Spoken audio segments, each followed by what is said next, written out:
नमस्कार मित्रों, जय गौ माता की। मैं doctor Radha Krishna easy solution पे आपका स्वागत है। मित्रों, आज हम बात करेंगे रेगिस्तान की रानी की।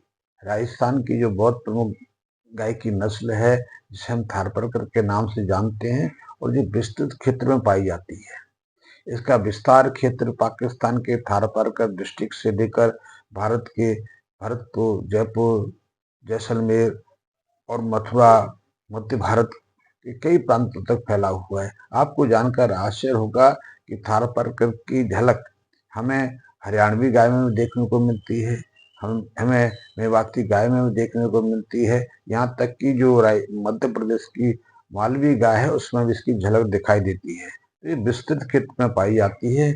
और राजस्थान की रानी, क्वीन ऑफ रेगिस्तान, इसलिए कहते हैं कि ये सहजता से 40 टेम्परेचर से लेकर 45 टेम्परेचर तक सहजता से जीवन यापन कर लेती है। गर्मी सहन करती है, साथ ही ये कम आहार जरूरत पड़ती है। और ऐसे प्रतिकूल वातावरण में यहाँ होल्स्टीन जर्सी गाय, रूसी गाय हाँप जाती हैं, जिनकी प्रोडक्टिविटी आधे से भी कम रह जाती है, बीमार पड़ जाती हैं।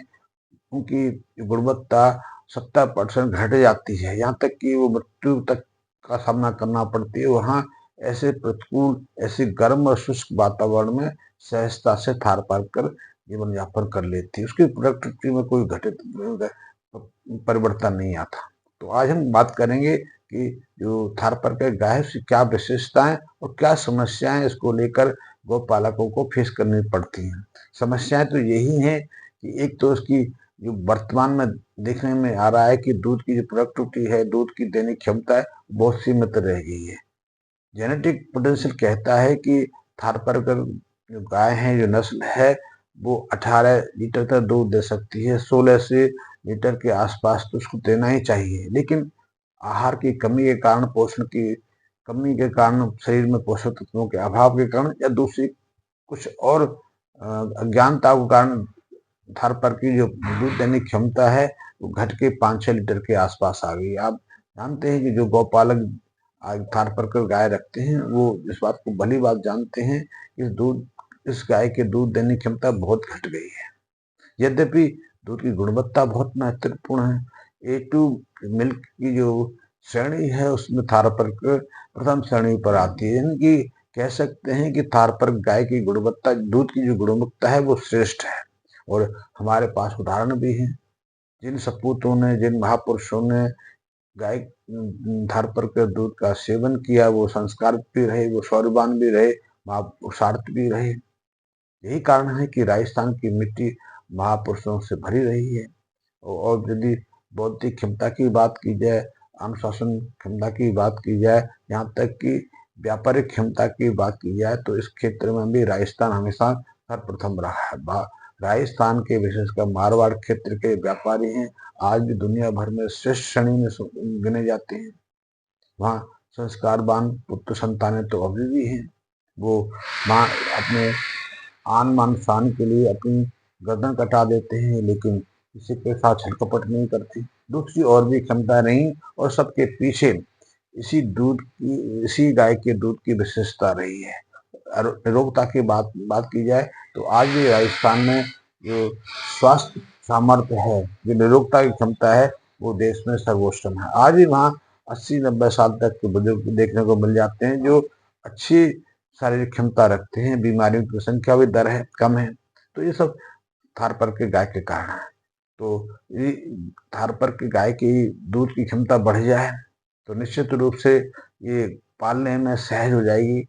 तो एक तो दूध की मात्रा को लेकर लोगों को परेशानी का सामना करना पड़ता है, और थारपारकर गाय के साथ वो समस्या है उसकी हीट पे ना आने की, गर्भ धारण की क्षमता में, क्योंकि इस साइलेंट हीट के लक्षण देती है।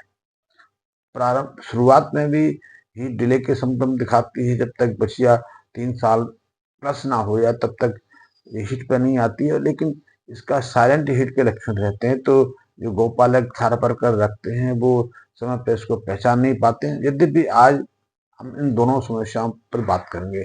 समस्या वही कि दूध की गुणवत्ता को कैसे सुधारा जाए। तो दूध की क्षमता क्यों घटी, उसका पहला कारण यही है कि पोषक तत्वों के अभाव के कारण उसको पर्याप्त पोषक तत्व युक्त पोषण नहीं दिया गया।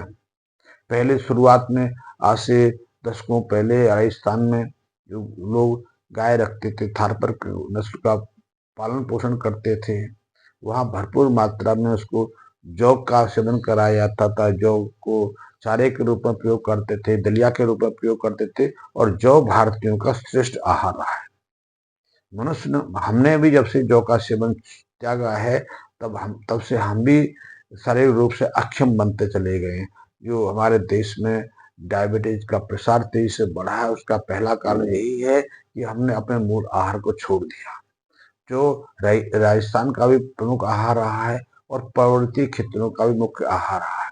तो जौ का दलिया गाय के लिए श्रेष्ठ है, और यदि उस जौ की उत्पत्ति, पैदाइश पोषक तत्वों से भरपूर मिट्टी में किया जाए, तो सभी पोषक तत्व सहजता से जौ में समाहित हो जाते हैं। तो जौ का दलिया, जौ का चारा और जौ का जर्मिनेटेड जौ पशुओं के लिए बहुत महत्वपूर्ण है। जौ के अलावा अलसी है, तिल है, सरसों है, ये भी महत्वपूर्ण आहार हैं, क्योंकि अलसी में भी वो सारे पोषक तत्व रहते हैं जो गाय को चाहिए और हमें चाहिए। इसी तरह अलसी के अलावा हम तिल की बात करें, तिल में तो फैट के साथ में प्रोटीन की मात्रा भी बहुत रहती है। सरसों का प्रयोग भी हम करते रहे, सरसों का तेल तो हम मानव अपने खान पीन के लिए प्रयोग करते हैं, लेकिन जो खल बनती है वो पशु आहार होती है। इसी तरह तिल का प्रयोग तो हम करते हैं, लेकिन जो उसकी खल निकलती है वो पशुओं के लिए प्रमुख आहार होती है। और ये खल हम बहुतायत से अपनी गायों को, अपने पशुओं को देते रहते थे, इसीलिए उसकी शारीरिक क्षमता सक्षम रहती थी। यहाँ तक कि उस समय तो ऐसे प्रयोग भी होते रहे, और ये प्रयोग आज भी रहते हैं कि जो नंदी है उसकी अच्छी से परवरिश हो, उसकी शारीरिक क्षमता वृद्धि हो, उसकी जो पौरुष क्षमता है वो सुदृढ़ हो, तो उसके लिए उसको जौ का दलिया, ज्वार का दलिया, बाजरे का दलिया, गुड़ के साथ में अश्वगंधा, बिदारी कंद, कौच के बीज, मूसली, शताबर आदि भी सेवन कराते रहते थे। यहाँ तक कि उसकी शारीरिक क्षमता को सुदृढ़ बनाने के लिए कई तरह के दिव्य जो भस्में होती थी वो भी सेवन कराई जाती थी। उसको भरपूर मात्रा में कंद जो हैं वो भी सेवन कराए जाते थे। यहाँ तक कि दूध और घी का सेवन भी कराया जाता। आज भी कई जगह देखोगे तो जो पशुपालक हैं, जो नंदी बनाते हैं, जो अच्छे बुल बनाते हैं, वो इन चीज़ों का प्रयोग करते हैं। तो इनका प्रयोग कराते थे, लेकिन अभी हमने पिछले 50-100 सालों से ये प्रचलन छोड़ दिया, यद्यपि कहीं कहीं अभी भी हो रहा है।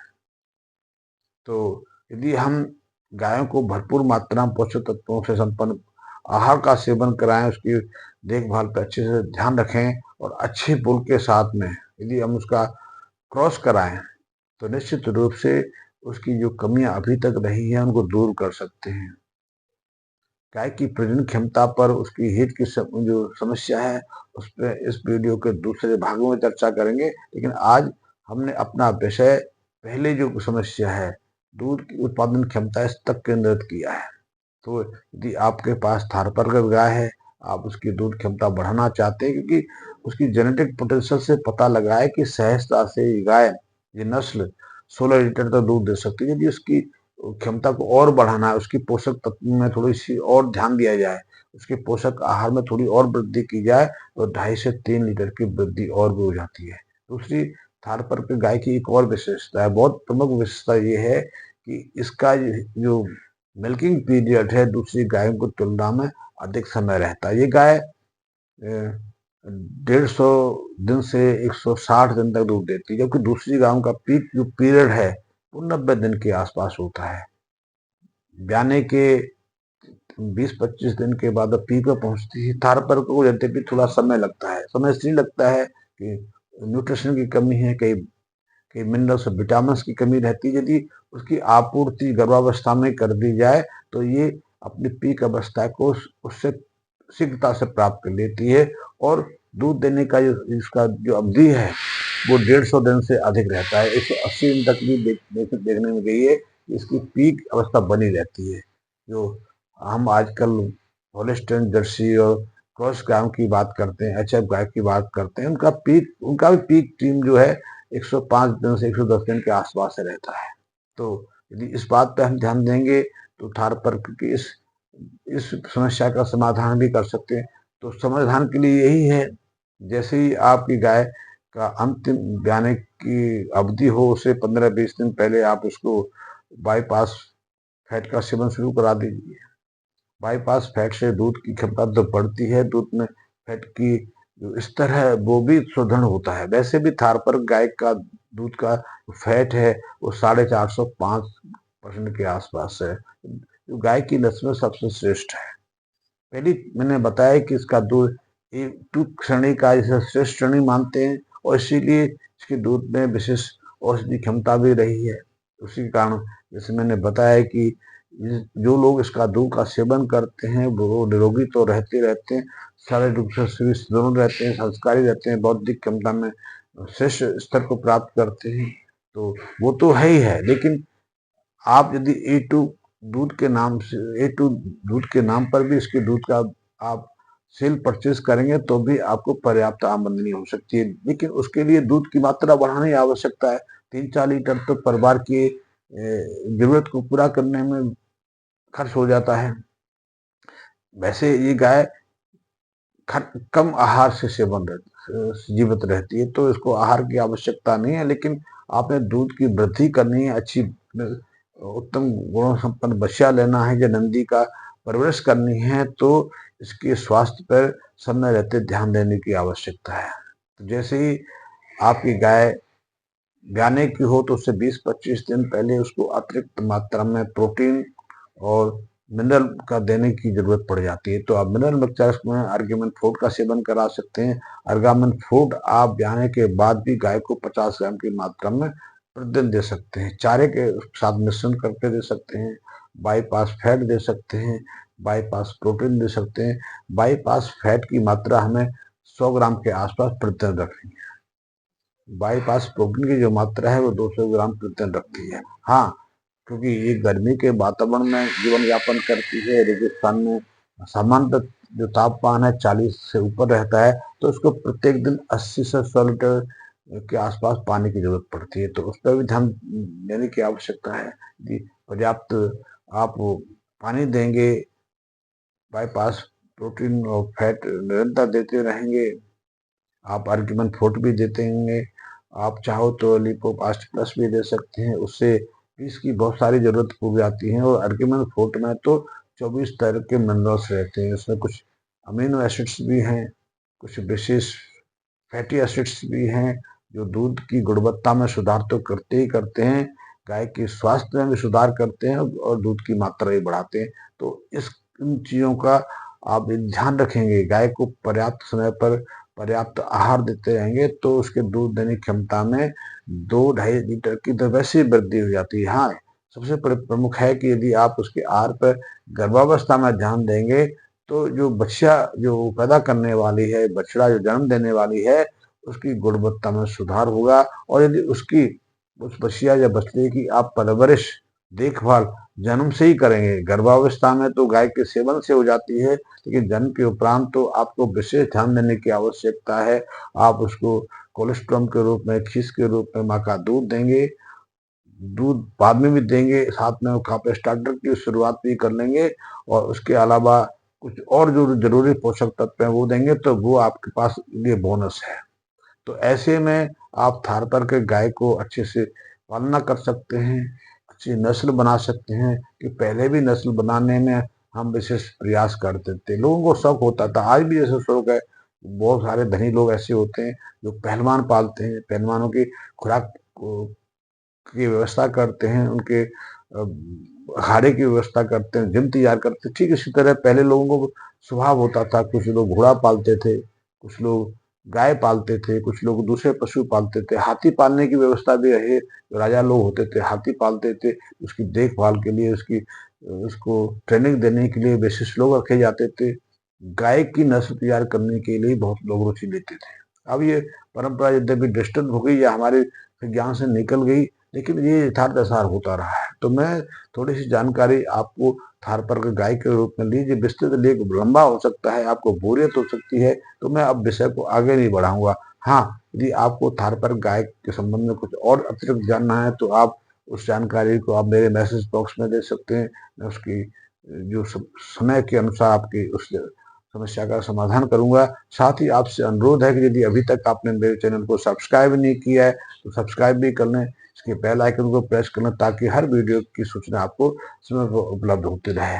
और हाँ, जैसे कि मैंने पहले वीडियो में कहा है कि हम गाय की संरक्षण के लिए, गाय की रक्षा के लिए, गाय के संवर्धन के लिए एक प्रयासरत संगठन संघ का स्थापना की है। आप उससे जुड़ सकते हैं ताकि आप भी कुछ काम करें, हम भी कुछ काम करें, हमारा संगठन भी कुछ काम करे और गाय की रक्षा हो सके, गाय का संवर्धन हो सकता है। धन्यवाद मित्रों।